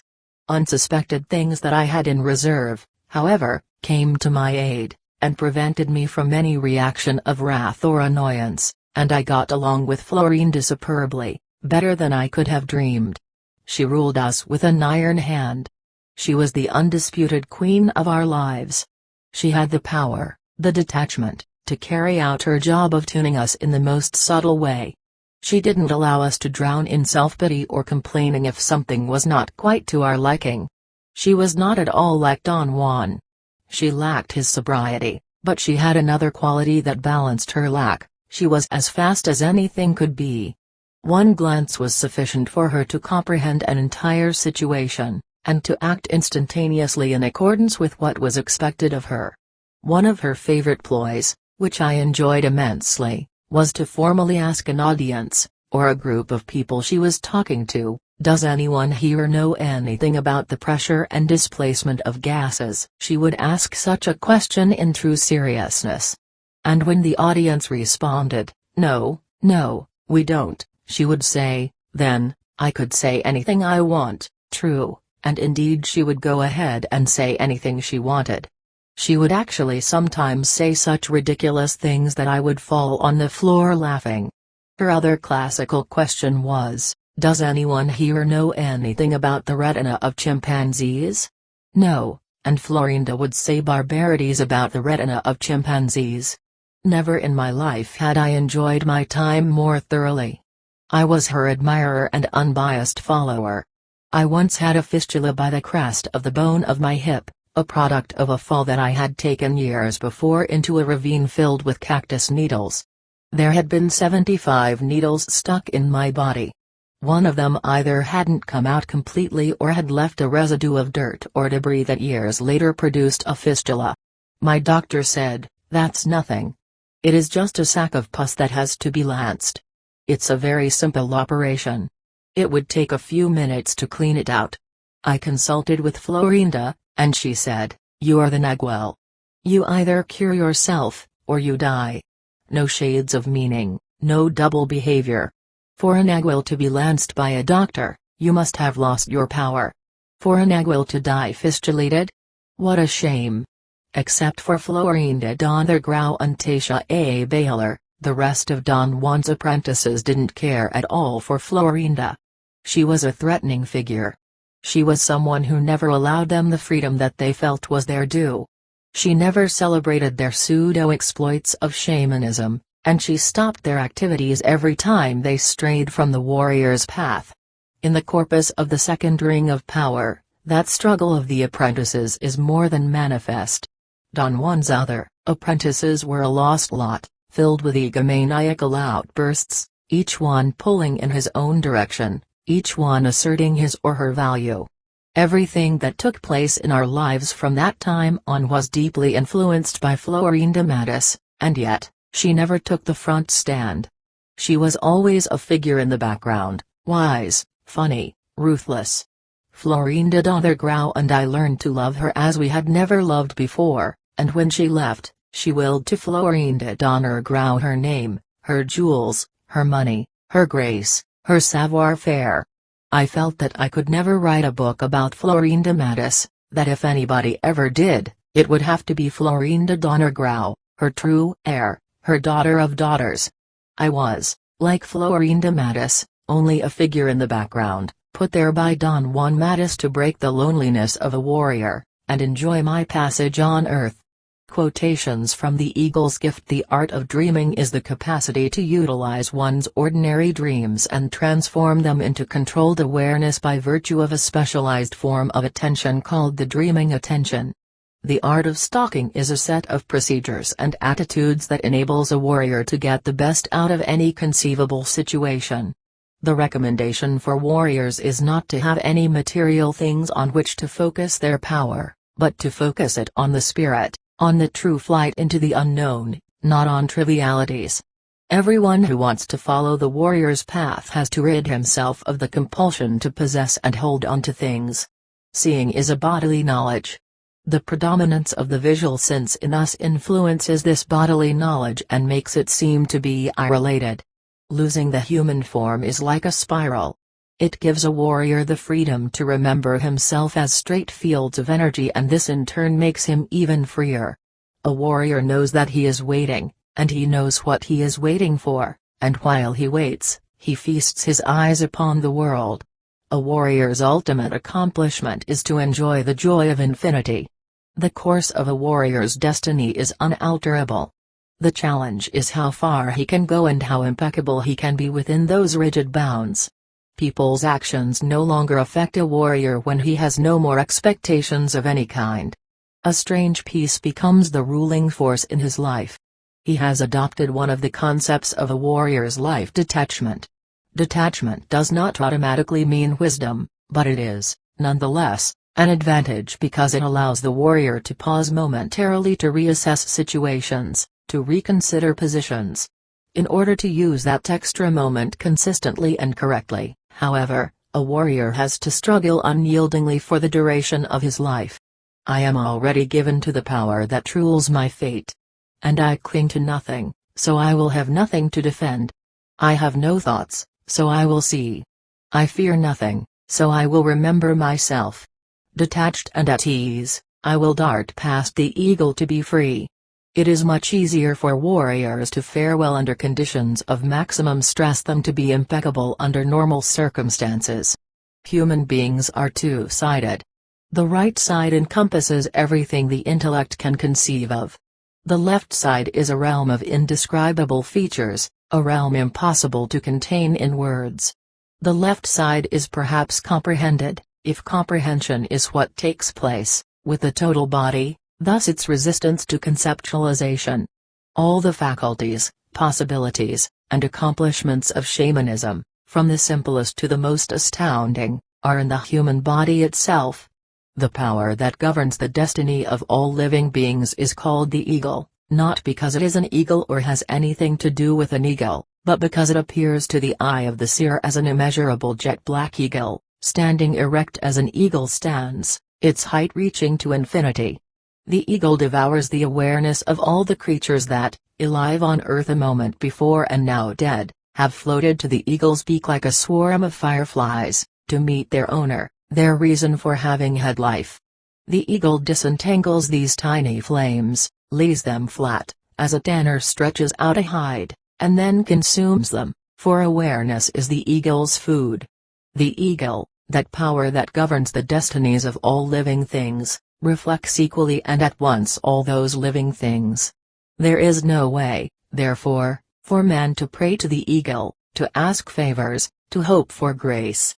The human part of the eagle is too insignificant to move the whole.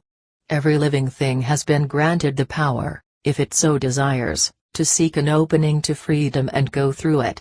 It is evident to the seer who sees the opening, and to the creatures that go through it, that the eagle has granted that gift in order to perpetuate awareness. To cross over to freedom does not mean eternal life as eternity is commonly understood, that is, as living forever. Rather, warriors can keep their awareness, which is ordinarily relinquished at the moment of dying. At the moment of crossing, the body in its entirety is kindled with knowledge. Every cell at once becomes aware of itself and also aware of the totality of the body.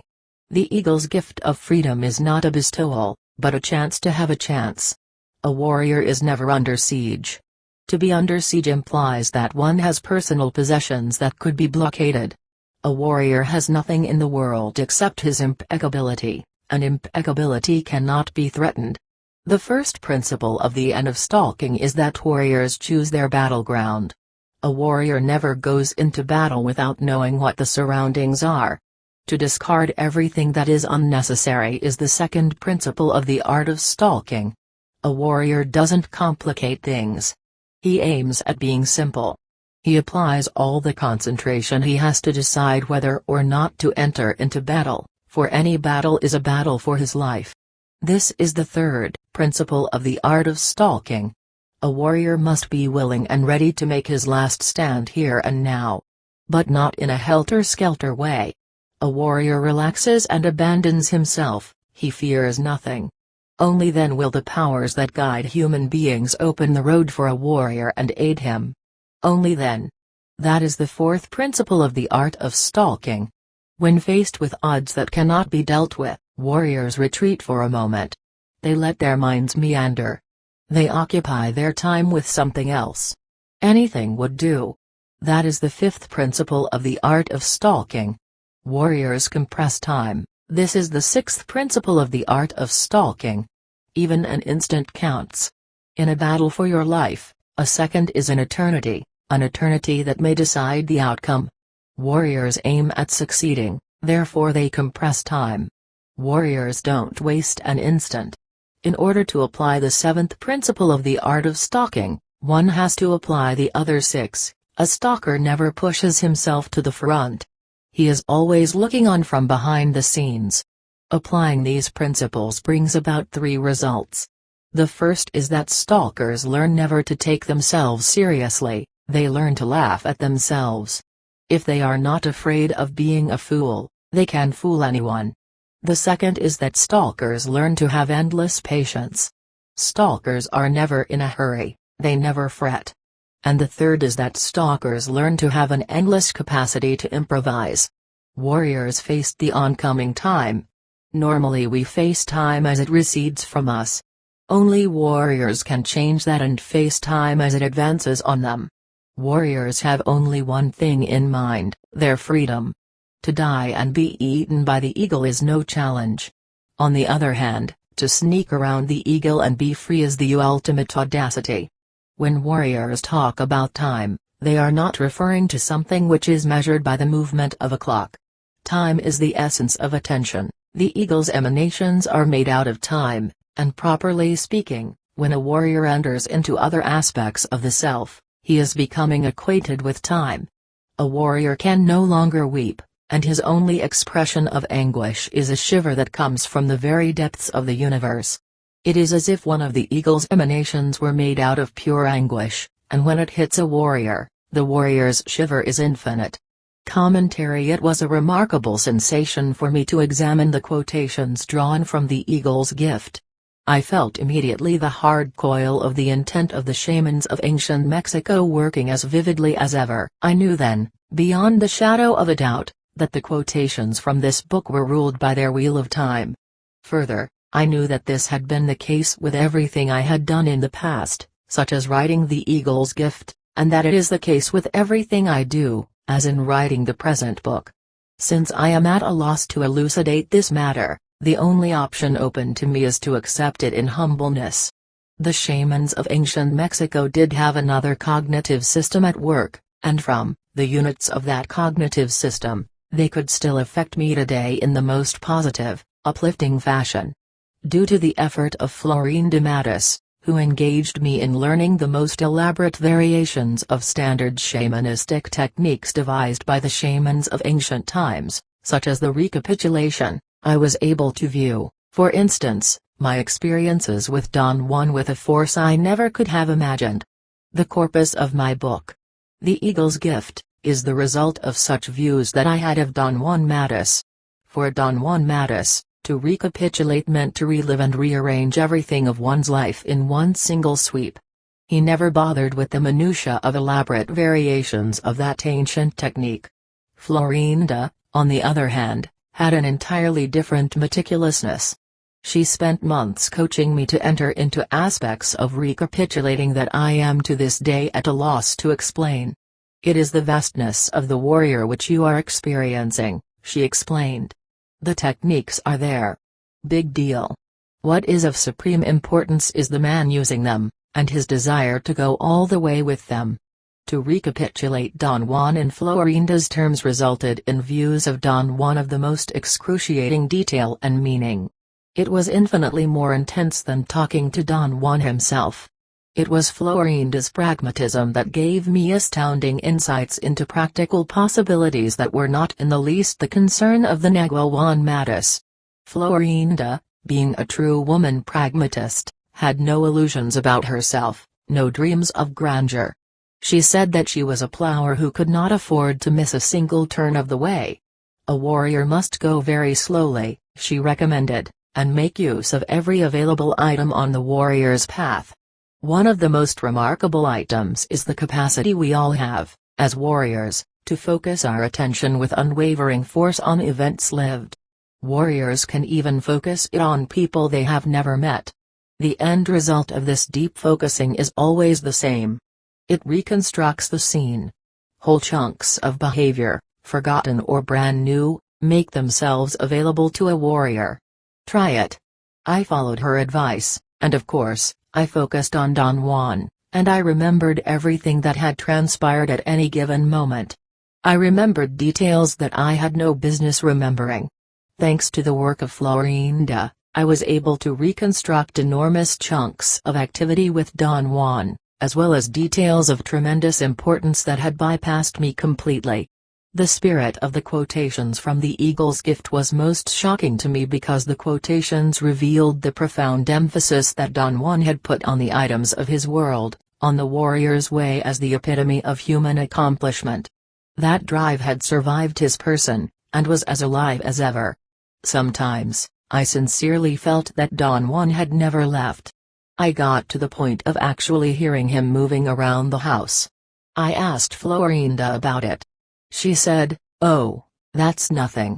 It's just the Nagual Juan Matus's emptiness that reaches out to touch you, no matter where his awareness is at the moment." Her answer left me more puzzled, more intrigued, and more despondent than ever. Although Florinda was the closest person to the Nagual Juan Matus, they were astoundingly different. One thing that they both shared was the emptiness of their persons. They were no longer people. Don Juan Matus did not exist as a person. But what existed instead of his person was a collection of stories, each of them apropos to the situation he was discussing, didactic stories and jokes that bore the mark of his sobriety and his frugality. Florinda was the same, she had stories upon stories. But her stories were about people. They were like a high form of gossip, or gossip elevated, due to her impersonality, to inconceivable heights of effectiveness and enjoyment. "I want you to examine one man who bears a tremendous resemblance to you," she said one day to me. I want you to recapitulate him as if you had known him all your life. This man was transcendental in the formation of our lineage. His name was Elias, the Nagual Elias. I call him the Nagual who lost heaven. The story is that the Nagual Elias was reared by a Jesuit priest, who taught him to read and write and to play the harpsichord. He taught him Latin. The Nagual Elias could read the scriptures in Latin as fluently as any scholar could.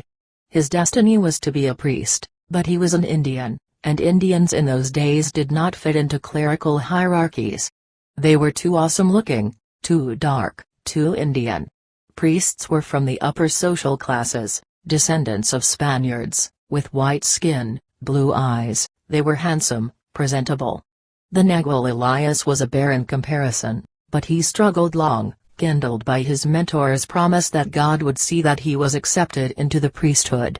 He was the sexton of the church where his mentor was the parish priest, and one day, an actual witch walked in. Her name was Amalia. They say that she was a wild card. Be that as it may, she ended up seducing the poor sexton, who fell so deeply, so hopelessly in love with Amalia that he ended up in the hut of a Nagual man.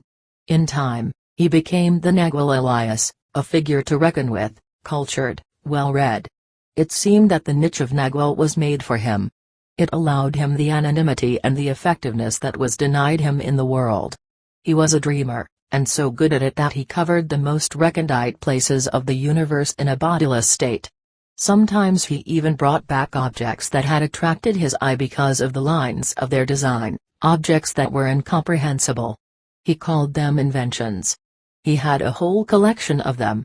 I want you to focus your recapitulation attention on those inventions, Florinda commanded me.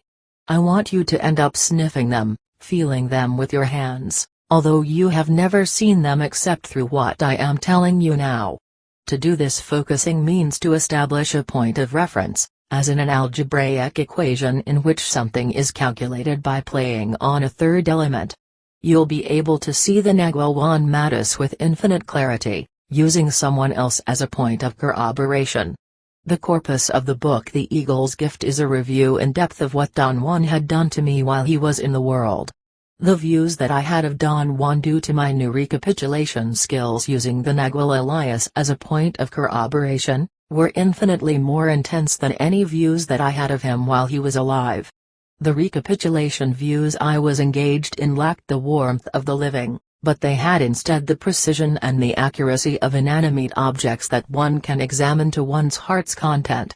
Quotations from the Fire from Within: there is no completeness without sadness and longing, for without them there is no sobriety, no kindness.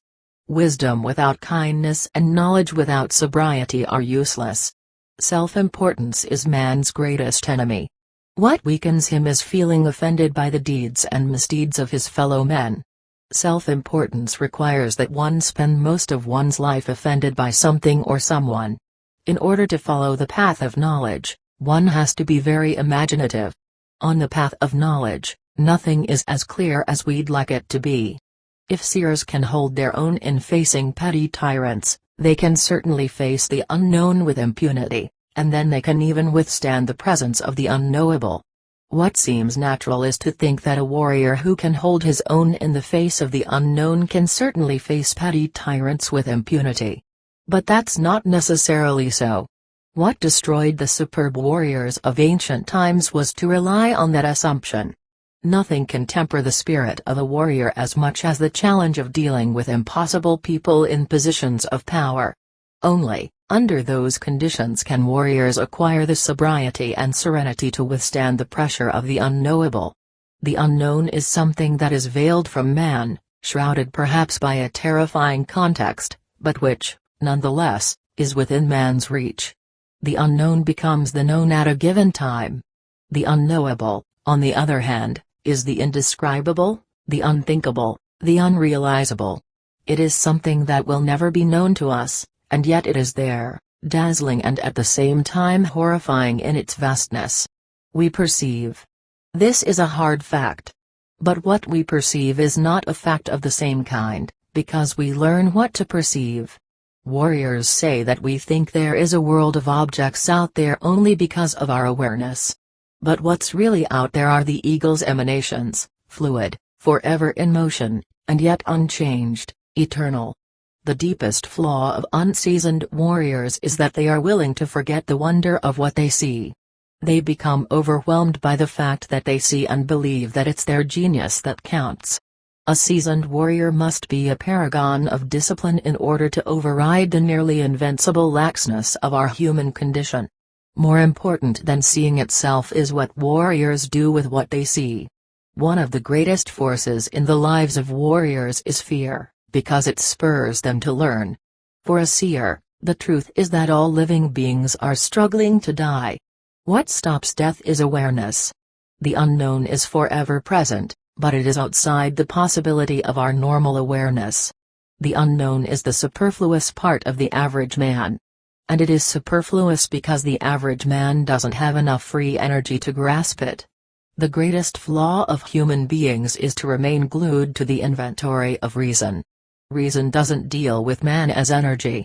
Reason deals with instruments that create energy, but it has never seriously occurred to reason that we are better than instruments. We are organisms that create energy. We are bubbles of energy. Warriors who deliberately attain total awareness are a sight to behold.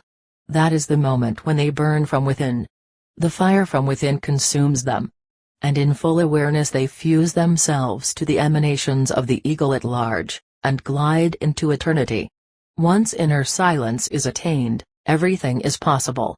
The way to stop talking to ourselves is to use exactly the same method used to teach us to talk to ourselves. We were taught compulsively and unwaveringly, and this is the way we must stop it, compulsively and unwaveringly. Impeccability begins with a single act that has to be deliberate, precise, and sustained. If that act is repeated long enough, one acquires a sense of unbending intent, which can be applied to anything else. If that is accomplished, the road is clear. One thing will lead to another until the warrior realizes his full potential. The mystery of awareness is darkness. Human beings reek of that mystery, of things which are inexplicable. To regard ourselves in any other terms is madness. So a warrior doesn't demean the mystery of man by trying to rationalize it. Realizations are of two kinds. One is just pep talk, great outbursts of emotion and nothing more.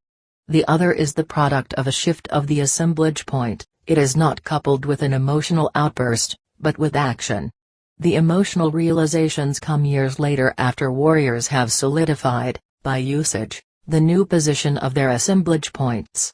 The worst that could happen to us is that we have to die, and since that is already our unalterable fate, we are free. Those who have lost everything no longer have anything to fear. Warriors don't venture into the unknown out of greed. Greed works only in the world of ordinary affairs. To venture into the terrifying loneliness of the unknown, one must have something greater than greed, love. One needs love for life, for intrigue, for mystery. One needs unquenchable curiosity and guts galore. A warrior thinks only of the mysteries of awareness. Mystery is all that matters. We are living beings, we have to die and relinquish our awareness. But if we could change just a tinge of that, what mysteries must await us? What mysteries? Commentary: The Fire from Within as a book was another of the end results of the influence of Florinda Mattis on my life. She guided me to focus this time on Don Juan's teacher, the Nagual Julian. Both Florinda and my detailed focusing on the man revealed to me that the Nagual Julian Osorio had been an actor of some merit, but more than an actor, he had been a licentious man, concerned exclusively with the seduction of women of any kind with whom he came in contact during his theatrical presentations. He was so extremely licentious that ultimately, his health failed, and he became infected with tuberculosis. His teacher, the Nagual Elias, found him one afternoon in an open field on the outskirts of the city of Durango, seducing the daughter of a wealthy landowner. Due to the exertion, the actor began to hemorrhage, and the hemorrhage became so heavy that he was on the brink of dying. Florinda said that the Nagual Elias saw that there was no way for him to help him. To cure the actor was an impossibility, and the only thing that he could do as a Nagual was to arrest the bleeding, which he did. He saw fit to make then a proposition to the actor. "I'm leaving at 5 in the morning for the mountains," he said. "Be at the entrance of the town. Don't fail. If you fail to come, you will die, sooner than you think. Your only recourse is to go with me. I'll never be able to cure you, but I will be able to deviate your inexorable walk to the abyss that marks the end of life. All of us human beings go inexorably into that abyss sooner or later. I will head you off to walk the enormous extent of that crack, either to the left or to the right of it. As long as you don't fall, you will live. You'll never be well, but you'll live." The Nagual Elias didn't have great expectations about the actor, who was lazy, slovenly, self-indulgent, perhaps even a coward. He was quite surprised when the next day at 5 in the morning he found the actor waiting for him at the edge of the town. He took him to the mountains, and in time, the actor became the Nagual Julian, a tubercular man who was never cured, but who lived to be perhaps 107 years old, always walking along the edge of the abyss. "Of course, it is of supreme importance to you," Florinda said to me once, "that you examine the walk of the Nagual Julian along the edge of the abyss." The Nagual Juan Matus didn't care to know anything about it. To him, all of that was superfluous. "You're not as talented as the Nagual Juan Matus. Nothing can be superfluous for you, as a warrior. You must allow the thoughts, the feelings, the ideas of the shamans of ancient Mexico to come to you freely." Florinda was right. I don't have the splendor of the Nagual Juan Matus. Just as she had said, nothing could be superfluous to me. I needed every prop, every twist. I could not afford to bypass any of the views or ideas of the shamans of ancient Mexico, no matter how far-fetched they might have seemed to me.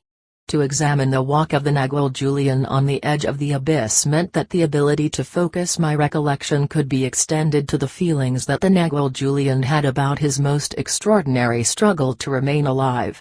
I was shocked to the marrow of my bones to find out that the struggle of that man was a second-to-second fight, with his terrifying habits of indulging and his extraordinary sensuality pitted against his rigid adherence to survival. His fight was not sporadic. It was a most sustained, disciplined struggle to remain balanced. Walking on the edge of the abyss meant the battle of a warrior enhanced to such a degree that every second counted. One single moment of weakness would have thrown the Nagual Julian into that abyss. However, if he kept his view, his emphasis, his concern focused on what Florinda called the edge of the abyss, the pressure eased. Whatever he was viewing was not as desperate as what he was viewing when his old habits began to take hold of him. It seemed to me that when I looked at the Nagual Julian at those moments, I was recapitulating a different man, a man more peaceful, more detached, more collected. Quotations from The Power of Silence. It isn't that a warrior learns shamanism as time goes by, rather, what he learns as time goes by is to save energy. This energy will enable him to handle some of the energy fields which are ordinarily inaccessible to him. Shamanism is a state of awareness, the ability to use energy fields that are not employed in perceiving the everyday life world that we know. In the universe there is an immeasurable, indescribable force which shamans call intent, and absolutely everything that exists in the entire cosmos is attached to intent by a connecting link. Warriors are concerned with discussing, understanding, and employing that connecting link. They are especially concerned with cleaning it of the numbing effects brought about by the ordinary concerns of their everyday lives.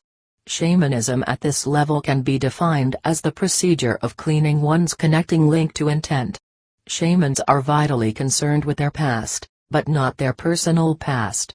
For shamans, their past is what other shamans in bygone days have accomplished. They consult their past in order to obtain a point of reference. Only shamans genuinely seek a point of reference in their past. For them, establishing a point of reference means a chance to examine intent. The average man also examines the past. But it's his personal past he examines, for personal reasons. He measures himself against the past, whether his personal past or the past knowledge of his time, in order to find justifications for his present or future behavior, or to establish a model for himself. The spirit manifests itself to a warrior at every turn. However, this is not the entire truth. The entire truth is that the spirit reveals itself to everyone with the same intensity and consistency, but only warriors are consistently attuned to such revelations. Warriors speak of shamanism as a magical, mysterious bird which has paused in its flight for a moment in order to give man hope and purpose. Warriors live under the wing of that bird, which they call the bird of wisdom, the bird of freedom. For a warrior, the spirit is an abstract only because he knows it without words or even thoughts. It's an abstract because he can't conceive what the spirit is. Yet, without the slightest chance or desire to understand it, a warrior handles the spirit. He recognizes it, beckons it, entices it, becomes familiar with it, and expresses it with his acts. The average man's connecting link with intent is practically dead, and warriors begin with a link that is useless, because it does not respond voluntarily. In order to revive that link, warriors need a rigorous, fierce purpose, a special state of mind called unbending intent. The power of man is incalculable. Death exists only because we have intended it since the moment of our birth. The intent of death can be suspended by making the assemblage point change positions. The end of stalking is learning all the quirks of your disguise, and learning them so well that no one will know you are disguised. For that you need to be ruthless, cunning, patient and sweet. Ruthlessness should not be harshness, cunning should not be cruelty, patience should not be negligence, and sweetness should not be foolishness. Warriors have an ulterior purpose for their acts, which has nothing to do with personal gain. The average man acts only if there is the chance for profit. Warriors act not for profit, but for the spirit.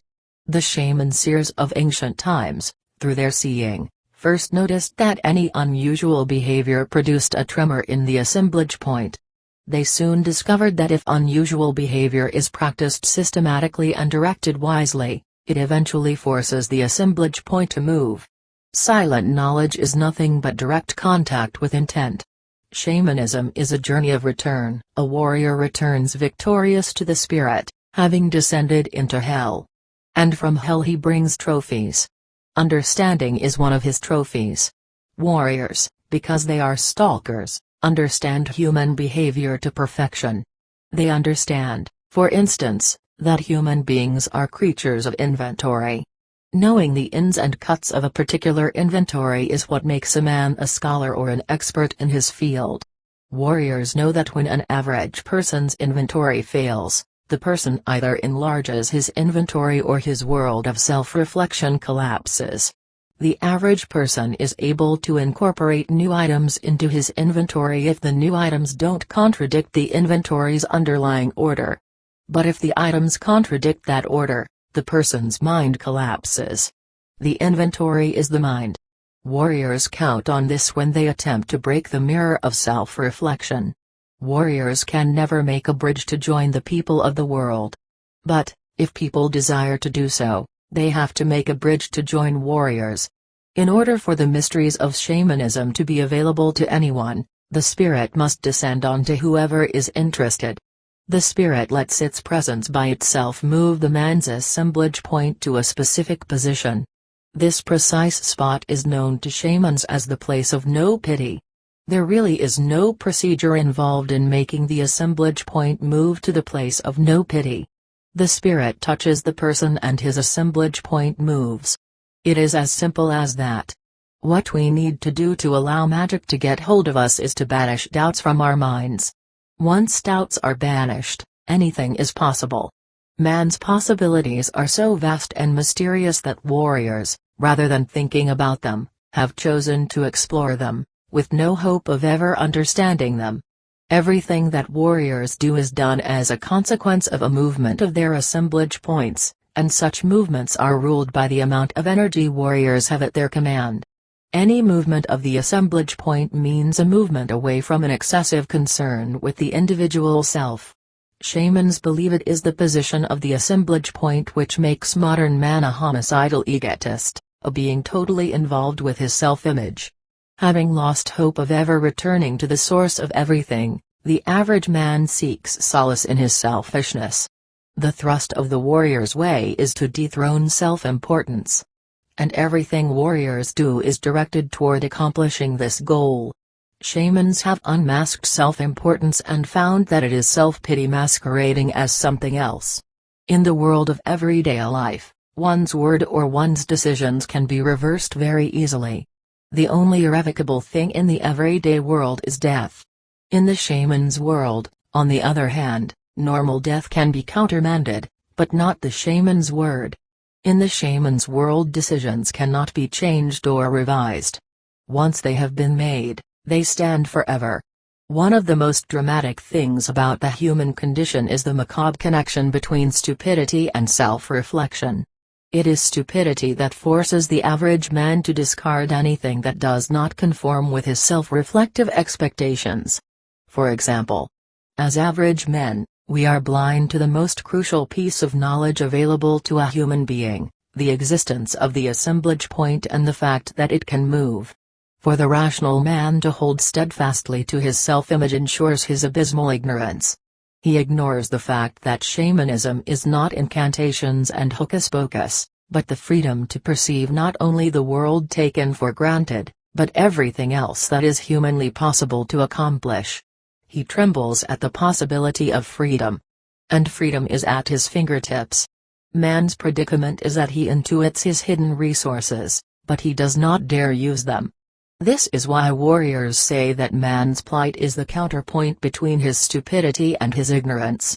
Man needs now, more than ever, to be taught new ideas that have to do exclusively with his inner world, shaman's ideas, not social ideas, ideas pertaining to man facing the unknown, facing his personal death. Now, more than anything else, he needs to be taught the secrets of the assemblage point. The spirit listens only when the speaker speaks in gestures. And gestures do not mean signs or body movements, but acts of true abandon, acts of largesse, of humor. As a gesture for the spirit, warriors bring out the best of themselves and silently offer it to the abstract. Commentary: the last book that I ever wrote about Don Juan is a direct result of the guidance of Florinda Mattis, was called The Power of Silence, a title that was chosen by my editor. My title had been Inner Silence. At the time that I was working on the book, the views of the shamans of ancient Mexico had become extremely abstract for me. Florinda tried her best to deviate me from my absorption in the abstract.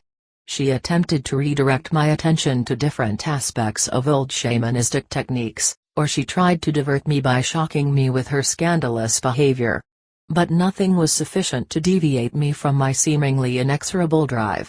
The Power of Silence is an intellectual review of the thoughts of the shamans of ancient Mexico, in their most abstract guise. As I worked alone on the book, I was contaminated by the mood of those men, by their desire to know more in a quasi-rational way. Florinda explained that in the end, those shamans had become extremely cold and detached. Nothing warm existed for them anymore. They were set in their quest. Their coldness as men was an effort to match the coldness of infinity. They had succeeded in changing their human eyes to match the cold eyes of the unknown. I sensed this in myself, and tried desperately to turn the tide. I haven't succeeded yet. My thoughts have become more and more like the thoughts of those men at the end of their quest. It is not that I don't laugh. Quite the contrary, my life is an endless joy. But at the same time, it is an endless, merciless quest. Infinity will swallow me, and I want to be prepared for it. I don't want infinity to dissolve me into nothing because I hold human desires, warm affection, attachments, no matter how vague.